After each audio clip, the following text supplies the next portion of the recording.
Says I'm live, and I trust it. Hey, hey, hey. So, my name's Paul Gordon. This is the Art of Face Dancing, Presentation Mastery, and I want you to join me for the next few minutes while I describe one of the releases that really, once you get where this is coming from and you allow yourself, you can actually go far beyond what 95% of the people who are actually delivering content offer. Most of them are boring as they bore you to tears. You know what I mean? I don't need to tell you this. The stuff that attracts is of far more value because the person who is offering it understands how to enjoy and appreciate and allow themselves to let this stuff rip. So, you're in my free group. This is also going out to my YouTube channel. But you're in my free group, and I want you to know that this is a little bit of a personal tirade slash lecture. After which I will be taking some questions and answers from, some questions from you folks and answering them. Let's just make sure that I am on the actual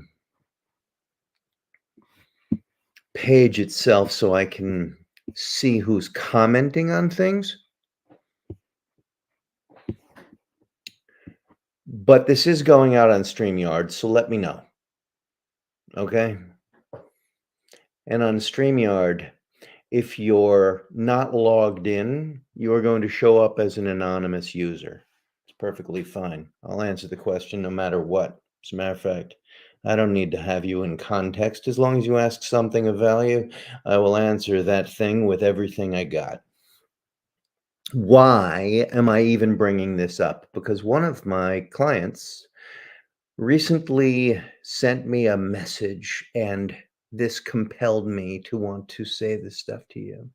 I'm going to explain by reading what she wrote. Watching all the mannerisms that would often make me cringe and having the body language that any criminal investigator would deem suspect. I am wanting so much that the words I speak be positively impactful. So I am willing to process and work through all the cringiness. It's a very, very good commitment to delivery.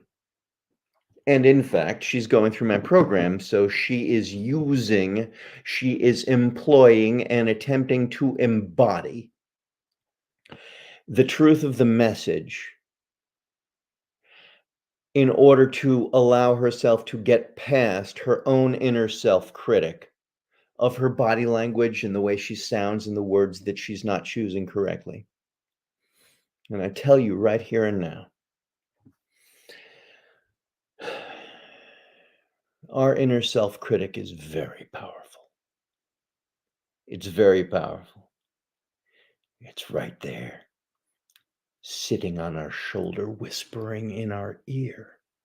It's telling us, that's not good. That doesn't sound good. Are you sure you want to choose that way? Is this the thing you really want to say? Do you really think that you look good enough for people to care? And everything else. And you know it. Your inner self-critic is a tremendous adversary. And yet, there is no reason for you to allow that inner self-critic's messages to you to be adversarial. You can let it be there. It's okay. And I'll tell you, Ignoring it doesn't make it go away. So we're going to walk through a few steps. One, your inner self critic is always there because you've been allowing that inner self critic of yours to get really good at what it does since you were little. It's true. We all have that. Some people have more of it, but most people have plenty. And yours is no different from anyone else's. So you have it and you have to acknowledge it.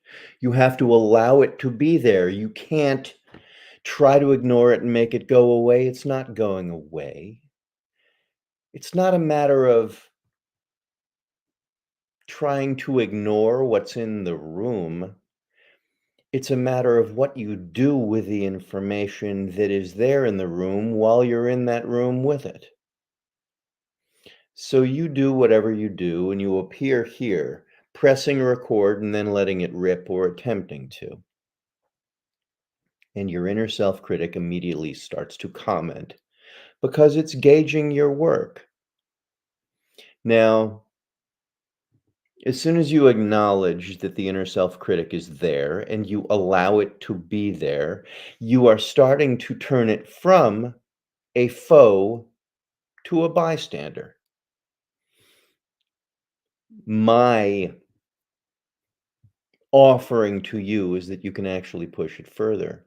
You can embrace the values within that critical eye toward your work and ear toward what you're saying, and allow it to go from being a bystander to being an ally. There's more work there. There's work to be done there. But once you actually allow yourself the space to not be burdened by and bounded by the judgmental critique, you can allow yourself to really start to explore all the ways that you can not just creep up on a good approach, but go beyond that good approach so you can stretch further and then you can pull it back to where you want it to be. So let's now delve a little bit further into not that there's an inner critic there, but what is the inner critic doing? Well, when you look at the inner critic from a point of undermining or attempting to undermine your work, thank you, brilliant description. This is me looking at the StreamYard and seeing the anonymous Facebook user, but I'm now going to go over here and take a look. And Tom, yeah, how you doing?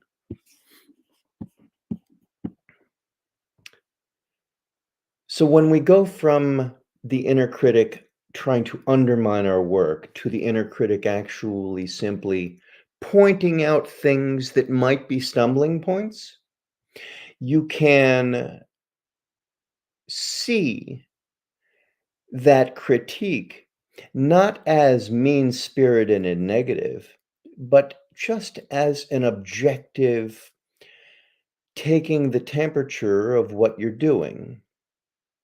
Now, you do not have to let it be a loud, nasty voice, even if you're unaccustomed to dampening that inner critic's brutality. The more you actually see it for what it is, the more you can allow it to not weigh so heavily when you hear yourself whispering in your ear about the negativity.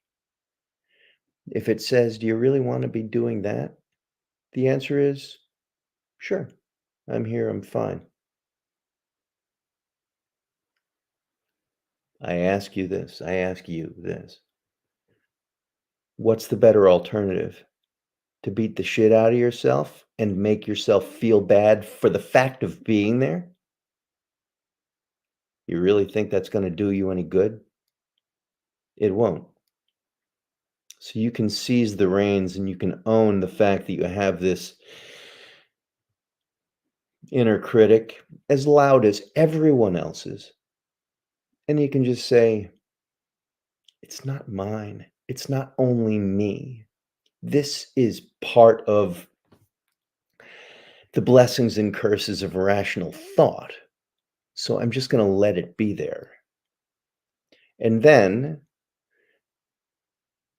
turn it to a positive or at least a constructive opportunity. Am I here? Well, let's take a look. Yeah, this is better. No, you're right. Thanks. I like this better. Instead of thinking, I don't deserve to be here, you can take a look and say, I can adjust. You can also be proud of yourself and say, yeah, you know what? It's never going to be perfect, but this is a hell of a lot better than doing nothing.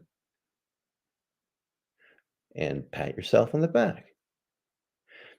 Now, this is not all woo woo, happy, stupid bullshit. This is just about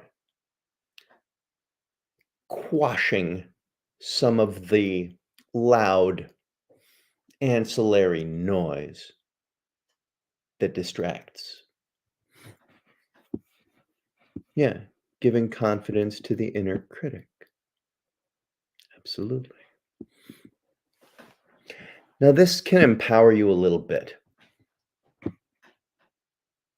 There's value there, and it's a simple mindset shift. The next thing to do is to understand that you, like most of us, are actually striving to make this shit good. You want to make it good. You're not the only one. Everybody does. Everybody does.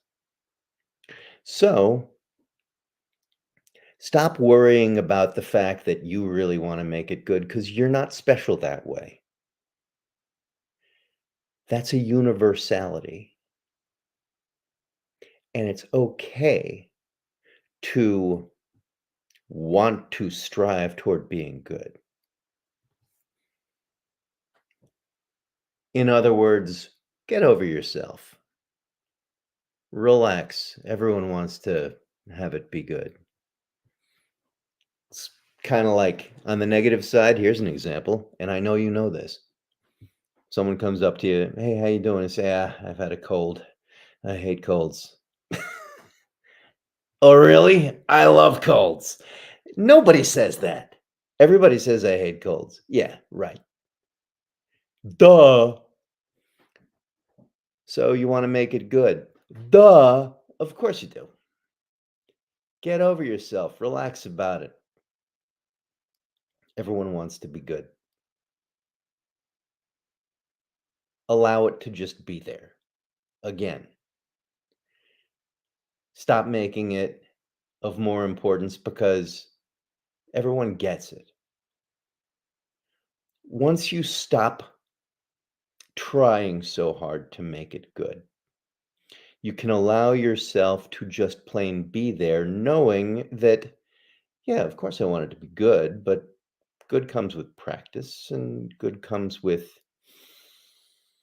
not making the importance of it being good mean so much that you actually make it worse by trying to make it good. Because if in fact you don't step up to the high expectations that you're hoping for, then you're actually disappointing yourself. So drop that expectation down a little bit. Okay, good. Moving on. What can you do instead? Well, you can turn that and flip that also. You see, creeping up on trying to make something good is going to get you there slower. It is. The reason is that in any circumstance where the stakes are low, and by the stakes being low, I mean if you fail, you're not going to die. The stakes are high when you're going to lose a limb or you're endangering someone's life or you're going to die yourself. Everything else is actually just worth practicing. In the case of presentation, unless you're a hostage negotiator, not doing it perfect is okay. You're not gonna lose a limb. You're not gonna die. So again, drop the expectations and stop it. Stop beating yourself up. Good. Moving forward, if we embrace the understanding that the stakes are low enough that it's perfectly fine to experiment while you're getting good, then you can stop trying to creep up. I'm going to call this point here. Okay, this is the line in the sand, and this is where good is. Okay? Now, if you're creeping up on good, you're going to creep up slowly and eventually maybe you'll get there. However, I put it to you that if in fact you go beyond good and you actually do it weird and wild and large, you will push the boundaries of what you can actually do and the skills that you can use in order to expand your ability to use those skills beyond what is within the realm of, being in the pocket. And in so doing, you will much faster get to beyond and be able to pull it back so that you end up at a good spot. This is your gauge. This is you gauging your own. But I'm telling you that when you drop the ruse that not doing it well can actually mean death, and you start to understand that it's okay to not do it perfectly well. Check out this comment too. Great expectations open the door to great disappointments. Just be in every moment. Yes, being in every moment. Now, I'm going to go out on a limb here. No, I'm not even going to go out on a limb here. I'm just going to expand on what you say there. Just be in every moment. My contention, based on, my limited experience in this field, which is to say that I have been doing this only since 1987 professionally. So there are people who know more than me, but in my experience of 30 something years working within the world of presentation on a pro level performance presentation, most people's being in the moment is what folks pass off these days with the label authenticity. Just be authentically you. Sadly, here's the truth. If you, and I don't know you, but I am stretching a little bit. But if you be authentic, your authenticity is actually pretty fucking boring. That's because there's a big difference between being authentic and being authentic in a compelling, energetic, zesty way full of vim, vigor, verve, and moxie. So I think of it as authenticity plus. That's what translates authenticity into something that other people will pay attention to. That's just my little caveat from what you explained there. Just be in every moment. Yes, be there. However, learn how to harness all of the performative skills that allow your communication as an authentic you to be catapulted to the level of authenticity plus, which is the stuff that people actually pay attention to. Because most people's authenticity by itself will put most people to sleep.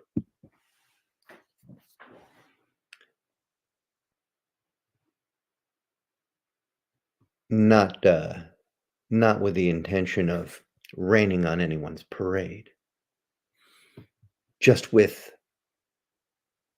an extra knowledge of what's required here. The masses of people that are doing presentation that sucks, that is truly boring, and that they are dearly hoping can rise to that level of, the people who really gain influence, become an influencer. Of influence, of motivational and inspirational worth. That stuff requires an understanding that is either instinctual or researchable. Most people out there who have an instinct don't know how to explain what it is that they're doing well or accurately. And many people couldn't teach anybody else if their life depended on it. Um, but we're all looking for that elusive sense of, the magical quality.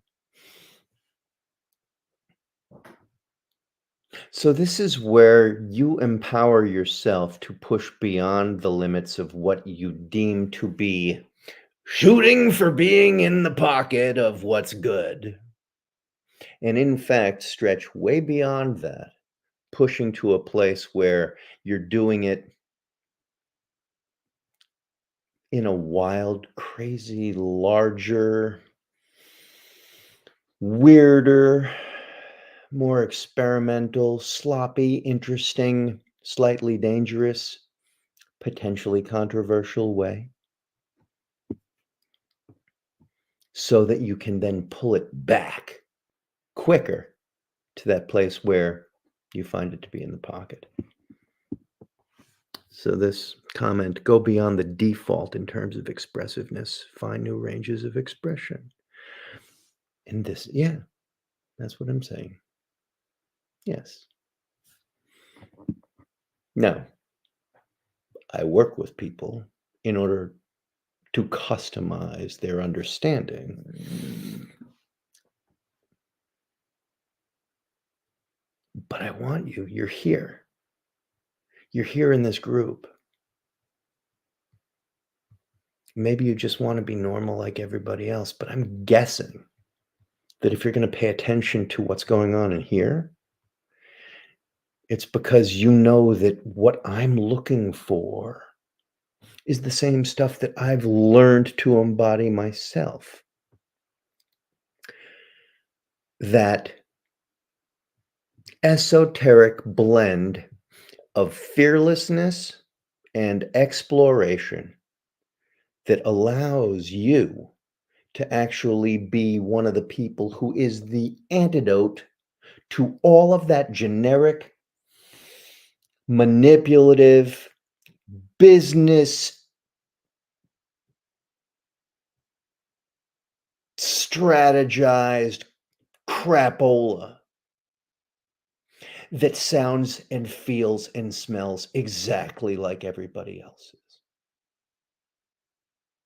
You have the opportunity to learn how to be better than that.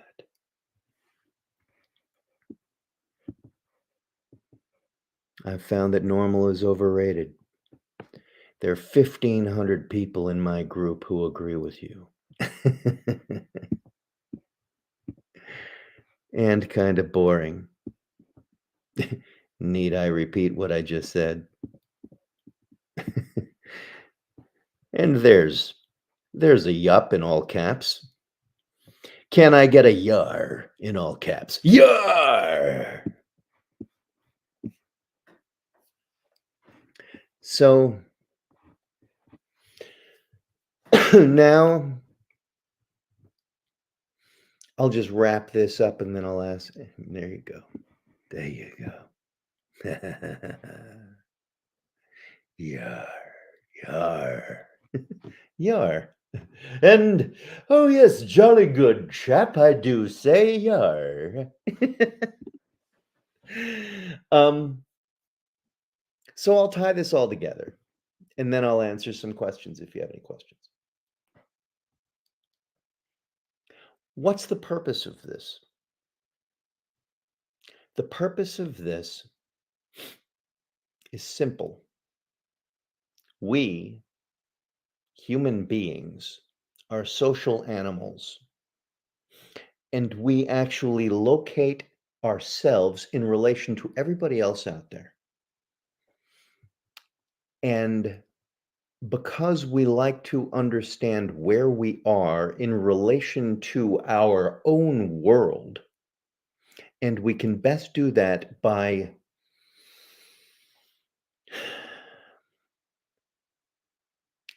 doing our very best to communicate with those around us. There are two different types of attempts at explaining something. One is to be right, and one is to be understood. And most people, what are those? Where did that come from? Balloons for all. Yar. Because of that, I suggest to you that it is more valuable to be understood than it is to be right.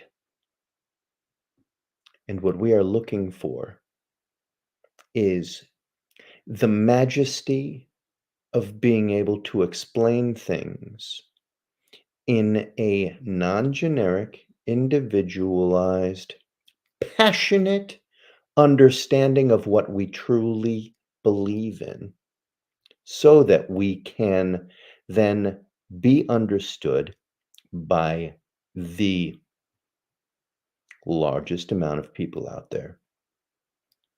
When we do that, we not only liberate ourselves to be able to be the person we really want to be, but we also become an example to our family, our children, our friends, our potential clients, our devoted followers, and then we can impart important knowledge to them so that they can turn around and affect for the better all the lives of the people in their spheres. Therefore, there is no reason to hold yourself back. The rest of this has everything to do with learning how. That's where I work with my clients in my group sessions and in my newly current offer of my 5-minute CEO program, the presentation mastery of 5 minutes a day for 1 month, and boom.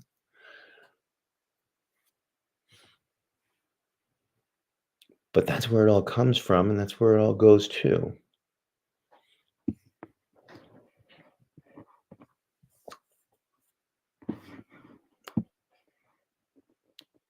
Great distinction. Being understood versus being right. We know plenty of people who spend a lot of time being a, you know, corrections bully in conversations. So, do you have any questions? I will open the floor. We're at 30 minutes right now. If you have a thought, if you have a question, if you have the need,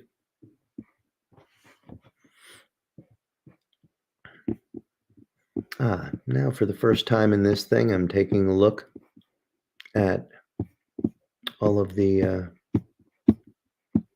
comments. Anita, Karen, cool, Cooley high.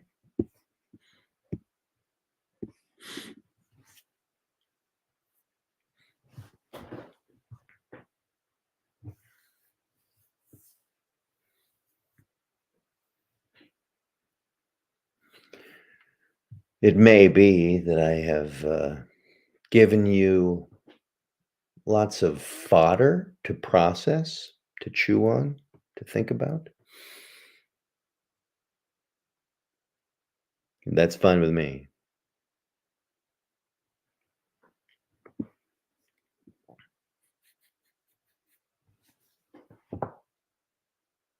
But if you do have a question,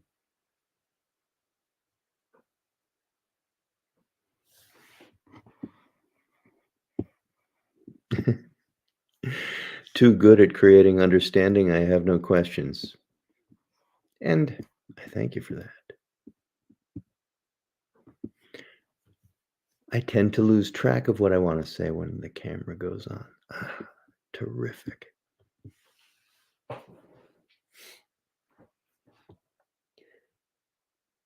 There are techniques that I use, and I'm not, is this, I can't see who did this one. That's Anita. Yeah. So, Anita,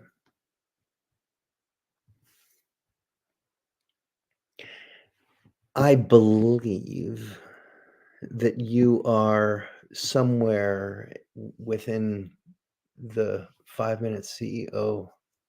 What day are you? I can't remember.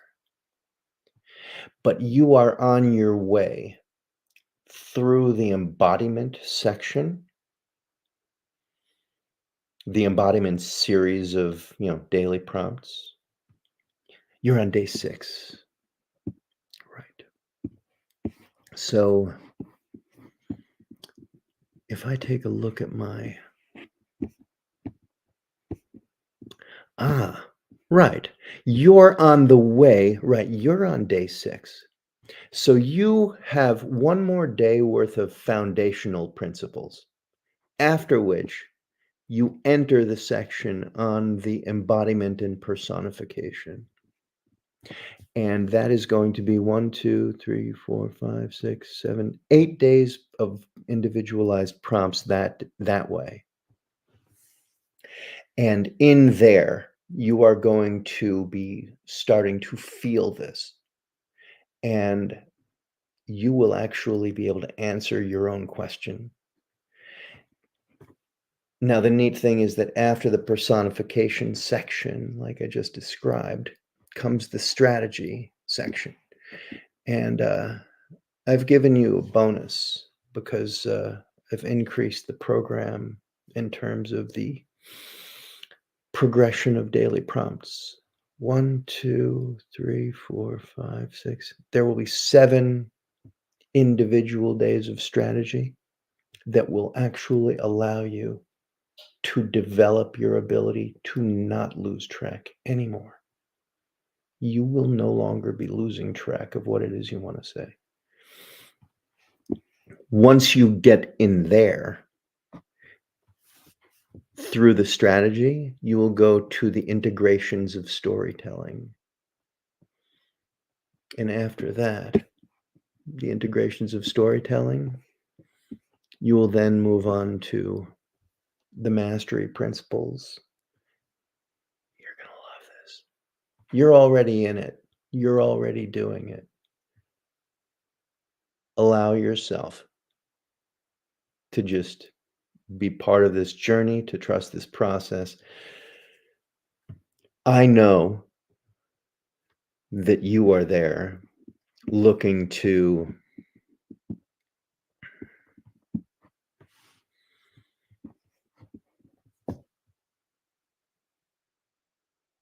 get a full hold, more than just a toe hold or a hand hold on this thing. You're going to be able to embrace the whole process, but all of these skills all build with each other in time, incrementally, going from deep lower foundation level and then up a level and up a level, so the whole pyramid is a rich and dense understanding.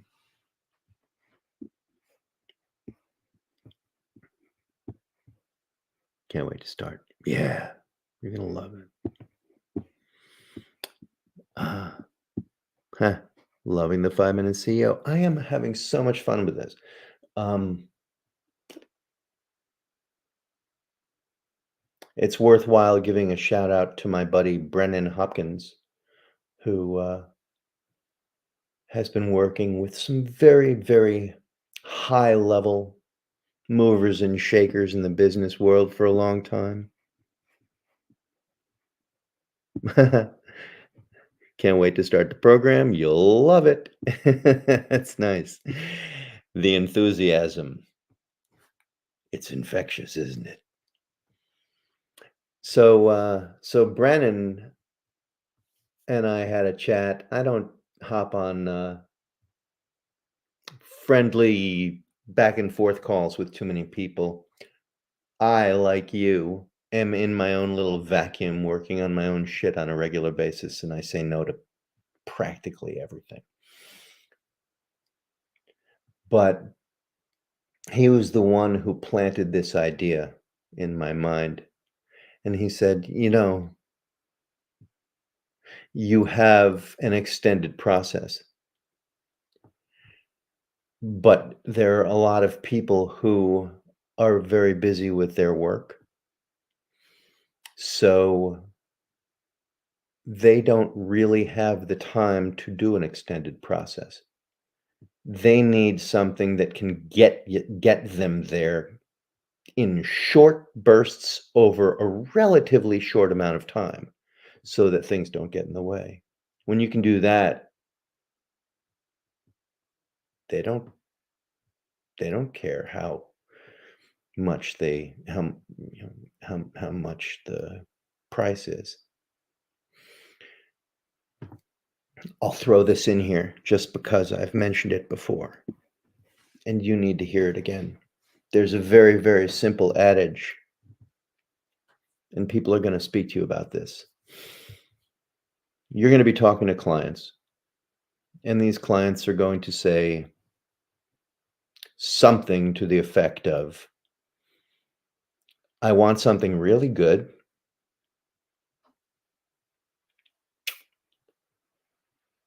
I want it now, or preferably yesterday, and I want to pay practically nothing. So the adage is this: good, fast, cheap. You can only choose two.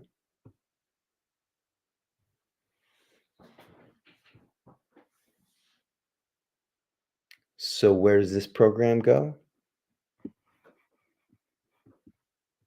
When this program is exceptional and very quick and relatively easy to at least follow, because I've made it very understandable in chunks that are easy to digest, Good, fast, cheap. Choose two. When it's good and it's fast,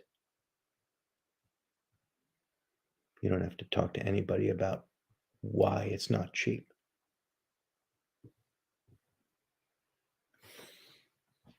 My gift to my first entry members is that I've made it highly affordable. After this changes. I love doing it 5 minutes a day, so easy to make progress and still get everything else done each day. That's the whole point. Exactly. And I'm paying close attention to your feedback. The program has immense value. Thank you so much.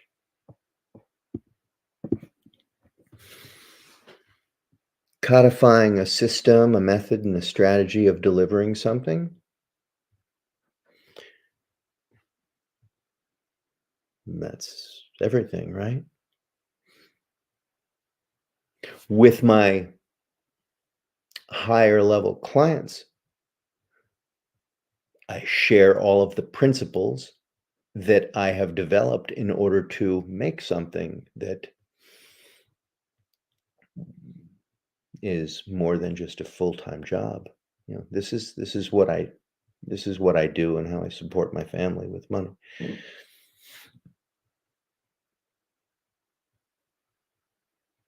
And there's a lot of working parts to this. But I do believe, like most people say, not everybody, but like most people say,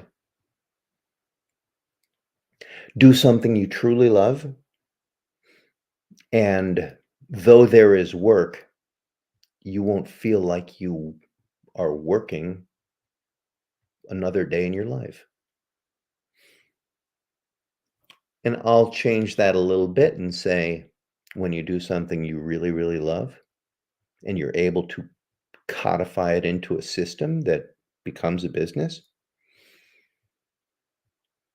though there may be days that are, pain in the fucking ass, you're just doing some kind of grind crapola. When you're doing something you love, you can tolerate it so much more than any of the stuff that you've ever had to do for someone else just for money when that stuff sucks.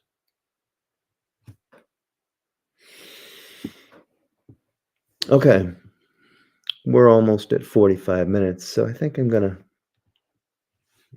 end this here. I will say this to those of you who are wondering about this 5-minute CEO program or have the need to reach out and find out how to actually go from wondering what it is that you're doing to being absolutely certain that you know how to make the right choices, that's where you come to someone like me. Again, I've only been doing this on a professional level for 34 years. I admit there's still plenty I can learn.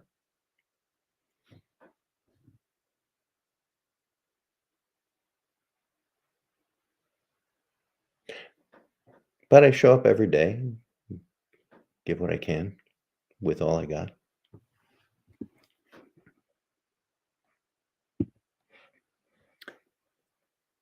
This is excellent because this person says, thanks so much for this live session. And I turn around with the same exact words to you and say the same thing. Thank you so much for attending this live session. And where would I be if I didn't close this with a profound yar? Yar.